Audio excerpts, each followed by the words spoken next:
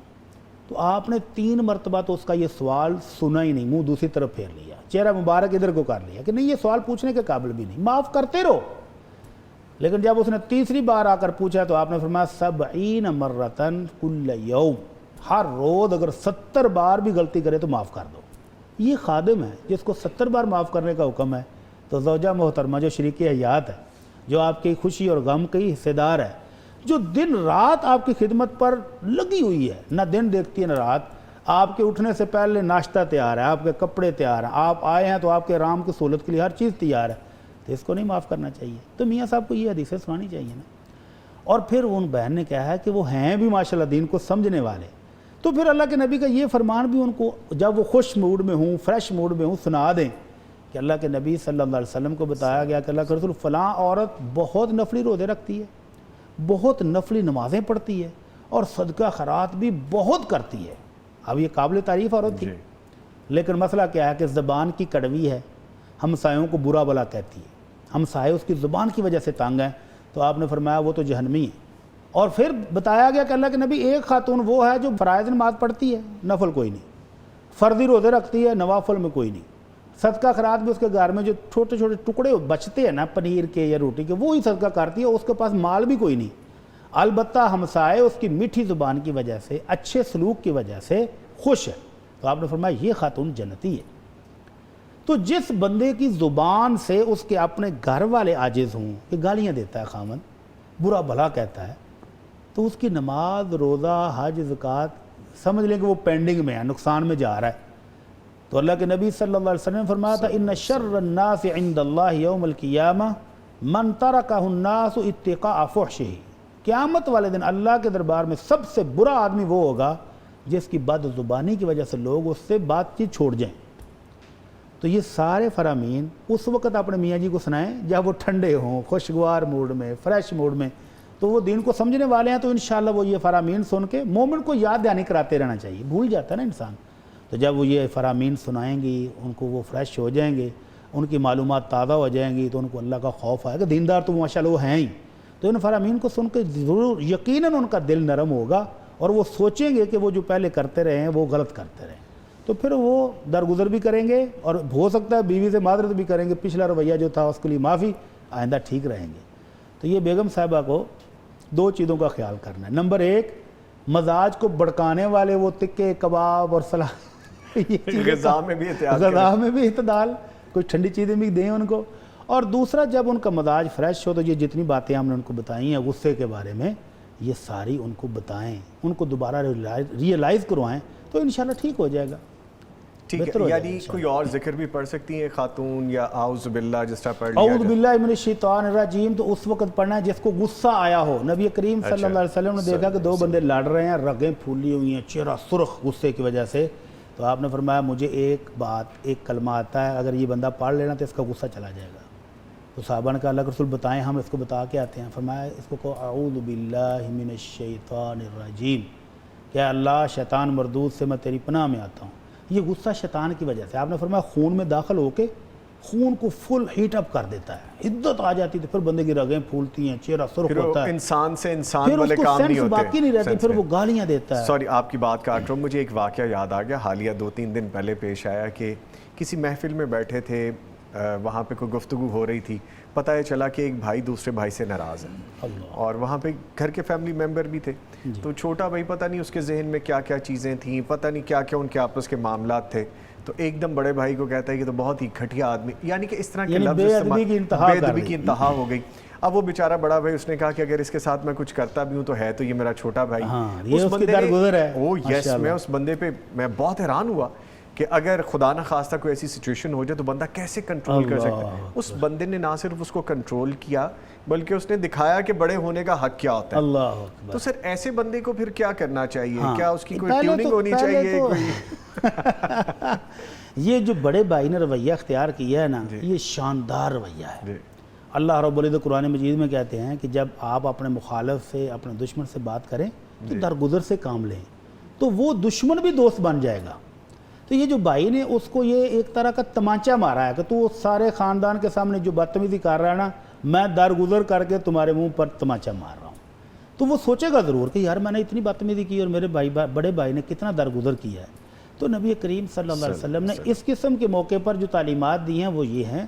فرمایا کہ غصہ شیطان کی وجہ سے آتا ہے اور شیطان کو اللہ نے آگ سے پیدا کیا ہے اور اس کی وجہ سے جسم بھر میں آگ لگ جاتی ہے. تو اس کو ٹھنڈا کرنے کے لیے پانی استعمال کرو, وضو کر لو, کھڑے ہو تو بیٹھ جاؤ, بیٹھے ہو تو لیٹ جاؤ, اس سے غصہ ختم ہو جائے گا. تو جس بھائی کو آ رہا ہو اس کو پاس بیٹھے اس کو خوبصورت طریقے سے اللہ یاد کرانا چاہیے. میں نے مدینہ منورہ میں دیکھا 5 سالوں میں, آپ امیجن کر سکتے ہیں 5 سالوں میں 2 یا 3 مرتبہ میں نے لوگوں کو لڑتے ہوئے دیکھا 5 سالوں میں. اور اگر 2 بندے لڑنے والے تھے تو 50 بندے ان کو چھڑانے والے اور صلح کرانے والے تھے, اور ساتھ کیا رہے تھے صلی علی محمد صلی علی محمد. وہ بھائی دروشی پڑھ لو, دروشی پڑھ لو, یعنی ان کو یاد دلا رہے تھے کہ اللہ کا ذکر کرو, یہ غصہ دور ہو جائے گا. تو اس موقع پر جو پاس بیٹھے ہوں ان کو بھی یاد دہانی کرانی چاہیے. بھائی اعوذ باللہ پڑھ لو, اعوذ باللہ من الشیطان الرجیم, بھائی دروشی پڑھ لو, بھائی اللہ کا نام لے لو, تو اس سے انشاءاللہ غصہ ٹھنڈا ہو جائے. ٹھیک ہے جی پلیز. اعوذ باللہ کا آپ نے بات کی, بعض دفعہ 2 بندے آپس میں مکالمہ کر رہے ہیں, یہ بات کر رہے ہیں نا, تو ایک بندہ جب کہتا ہے نا اعوذ باللہ من الشیطان الرجیم, تو سمجھنے والا یا سننے والا کہتا ہے کہ یہ مجھے شیطان کہہ رہا ہے, مجھے بگا رہا ہے. ایسے بھی لڑائی ہو یہ جہالت ہے, ایسے بھی ہوتا ہے, میں نے دیکھا ہے, ہوتا ہے. یعنی کہ جب بندہ وہ دوسرا کہتا ہے اعوذ باللہ من الشیطان, تو وہ بندہ سمجھتا ہے قاری صاحب اصل میں پتہ ہے کیا ہے, جب آپ کی سینسز ہی مر گئی ہیں اتنے دور تو ہوں گے پھر آپ کو کچھ بھی کہتے ہیں فرق نہیں پڑے گا. اللہ بندے کی چھیڑ بنا لیتے ہاں جی, بلکہ پھر ایسے بندے کی ٹیوننگ بھی ضروری ہے دوسرے لفظوں میں. ٹھیک ہے بڑی صاحب, سوال اور بھی تھے لیکن چونکہ وقت کی ہمیں کمی ہے وہ انشاءاللہ اگلے پروگرام میں شامل کر لیں گے. اس کے ساتھ ہی میں بہت شکریہ ادا کروں گا بڑی صاحب, آپ ہمارے ساتھ پروگرام میں شامل رہے. ان کے ساتھ تشریف فرما رہے قاری احمد یار حقانی صاحب, سر آپ کے بھی آنے کا شکریہ. اور آپ نے اعوذ باللہ کے بارے میں بتا دیا کہ وہ پھر شیطان بندہ سمجھنے لگ جاتا ہے, تو ایک لائٹر نوٹ پہ بات تھی. آپ کے بھی آنے کا شکریہ سر. لیں جی, پروگرام کا وقت ابھی جاری ہے, آپ سے ملتے ہیں ایک چھوٹے سے بریک کے بعد, ہمارے ساتھ رہیے گا.